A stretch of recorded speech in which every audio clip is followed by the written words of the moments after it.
Os veciños de Peliquín presentaron hoxe no rexistro da Subdelegación do Goberno un escrito reivindicando unha solución ao proxecto de eliminación do paso a nivel. Acordárono na última reunión do 23 de abril e asinárono todos os grupos da oposición, que tamén estiveron na entrega, a que non acudiu ningún representante de Democracia Ourensana. O señor alcalde, na reunión que tivemos anteriormente con eles, dixo que non procedía, que non facía nada aquí, entonces, bueno, pois, desenténdese do tema.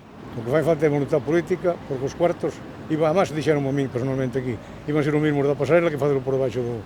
Además, vou dar outra idea.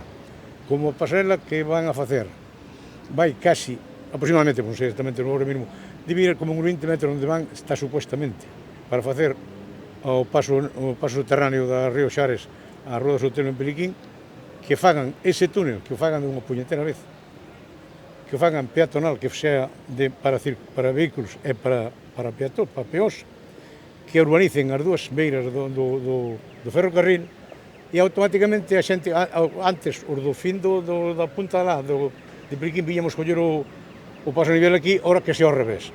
E punto, porque además incluso, se fai eso, había que continuar esa vía hasta a carretera do Oira. Entonces, quitaríaselle a Vicente Risco e a Avenida Santiago infinidad de tráfico.